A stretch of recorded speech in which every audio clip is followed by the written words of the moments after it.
Hi there, this is Ron Myers, and today I'm absolutely delighted to introduce Miss Lubna Khan-Salim, who is a Yorkshire-based surgeon, and she's trained in plastic surgery before moving into the field of cosmetic aesthetics. She runs a clinic called Time to Bloom from what I think is a unique and beautifully repurposed shipping container, and is the only aesthetic clinic owner that I'm aware of for sure who is seeking to get a business B-Corp certified. So, Lubna, thank you very much for your time today. And I'd like to start by asking you why really you decided to undertake the process of being B-Corp certified. Okay, well, hi Ron, thank you ever so much for inviting me on and to speak about this. It's something that I'm really passionate about. So I've been thinking about this, and I feel in some ways that I've come full circle. So when I was really young, I was really obsessed with Anita Roddick, The Body Shop. I remember, at school, really young, learning about environment, sustainability. Anita Roddick, she was the first one to really introduce these concepts of thinking about not testing on animals, the environment, sustainability, people's rights, ethical considerations. And I really loved that growing up. And, I remember when I was a teenager, I was dying to get a shop job at The Body Shop. So really inspired by that movement. And I feel like it's come full circle because next week I'm doing a beauty week in Yorkshire. And one of our events is at The Body Shop because they're doing loads in terms of informing the language around beauty and removing anti-aging from their products. And also they're doing lots in terms of obviously the refill, recycle side of things. So I've always been obsessed with the environment, sustainability. We're at an age now where, we're feeling the effects of climate change and all of us are in it together.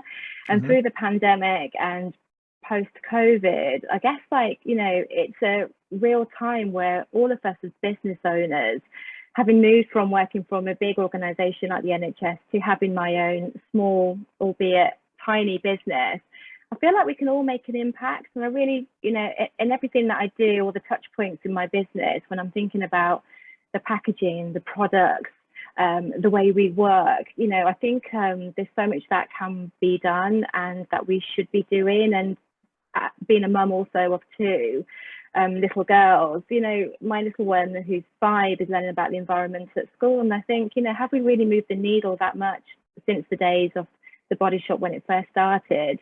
Anita Roddick was the first one who was thinking about products in terms of offering efficacious ingredients, but that were recyclable in terms of their packaging and also not full of hype. And when we look at our industry now, have we really changed that much? So I'm really passionate about that side of things. And in starting Time to Bloom, like you said, I'm based in a shipping container that, has been recycled and repurposed.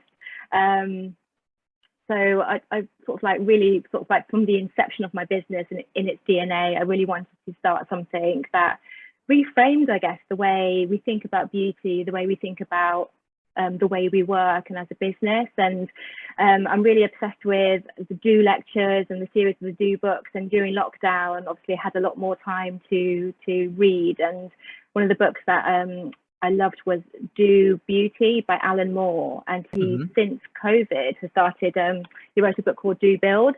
So this is a Bible really for anybody who's starting a business. It's about creating a business that's beautiful. And what he means by beautiful is that a business that means something to the community and the people around you, and a business that the world needs. And I think to reframe, we've come through, generations of where business was just about profit and about, the way the semantics around business was about how much profit you can make and how successful you were. But he's talking about, reframing success in terms of the impact you have on the environment, the people you work with, in our industry, the patients that we see, the public that we serve.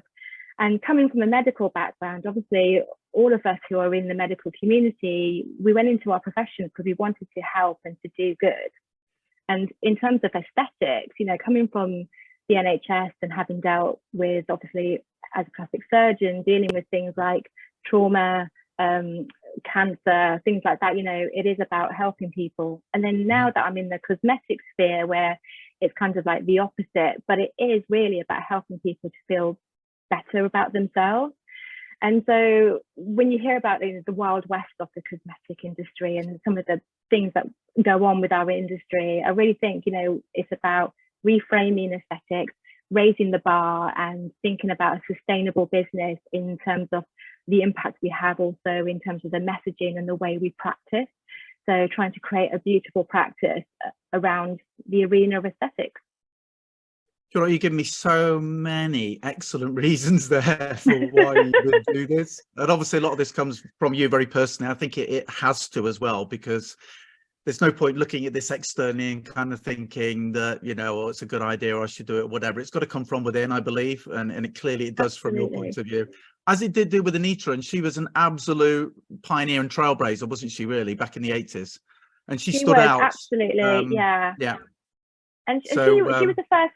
She was the first one to come up with this concept of that business being a force for good, and that's where B-Corp comes in. Because I first heard about B-Corp when I was in London. So I trained in London, and I used to go to some of the B Lab meetings. And this is when they first started, and when it was sort of like brands like Ben and Jerry were getting on board, and it's really fascinating. So like, why would an ice cream brand get on board with this? But then when you think about the bigger picture here, it's a no-brainer. As a business, we are part and parcel of our communities, and it is about that social responsibility. And I think any business, whatever size, I think to become B Corp is just sort of like the way to go.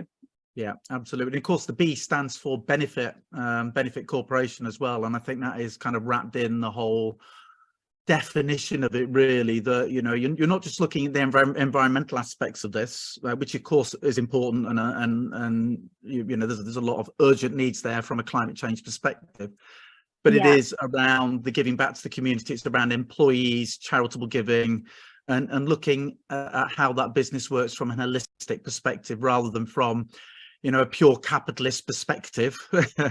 Which of course is important, because as a business owner, you do need to make some money to be able to sustain your own lifestyle to whatever extent that's required. But there's a lot more to it than that, which I think you really elegantly summarize there. So from your perspective though as well, and I know as well, having run a clinic myself, is that it's not an easy thing to do, and there's always more to do than you have time for. So absolutely. And there's a lot of quite large businesses that struggle with the B Corp certification process, because it's not a simple thing to do at all. So could you tell me how you're kind of breaking this down, and what's exactly involved in the process from your perspective? So I mean, it is a rigorous process, but I think anything worth doing has to be, because it really is a benchmark to say that your business thinks about your governance, the environment, your employees, and the way you practice. And so it is. So in terms of the process, so first of all, you go through a B Corp impact assessment. So that's what I've just sort of like completed, and it's quite a difficult one. Like you said, as a business, really does make you sit down and think about the way you're sort of like all the things in terms of the legal framework, the way your sort of the insurance, your personal responsibility in terms of the way your business is run. I'm a lone founder at the moment, and I work by myself, but the reason I wanted to do this now was I feel like I really wanted this to become inherent within like the DNA of my brand moving forward, so that I've got this checklist going forward as to how I want to work. Because often, particularly like with the bigger corporate companies, often it can be a very sort of tick box exercise, almost like an afterthought in terms of the environment, sustainability, and things like that, and workers' rights and stuff. So I really wanted it to be really inherent in the way I practice, so that I'm very particularly with my patients and my clients, that there is that responsibility, there is that redress, that the way we treat them is within their best interest, and that they always have follow up, and the way we work is very much in a responsible, ethical and moral way.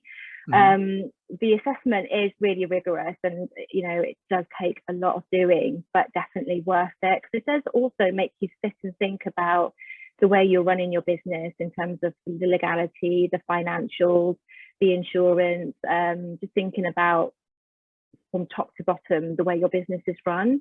So there's sort of like 5 categories. So you're thinking about governance, you're thinking about your workers, which I'm not at that stage yet, the community around you. So that's really important to me as well. Like I said earlier, you know, being a small business, you are part and parcel of the community, and you form a tribe around you, and you do have that responsibility. And I think you can't be closed off to what's happening around us in terms of the world and the impact and things like the environment. So it's that social responsibility, and I think you do have to be part and parcel of the messaging and the way you deal with those things, and then also the environment and your customers. So it's rigorous, but definitely worth it. So that's the first part of it. So once you've done that assessment, there's a questionnaire which you do have to submit evidence for as well. You then get a score out of 200, and the benchmark at the moment is 80, which is quite, it sounds low, but it's quite a tough one to get.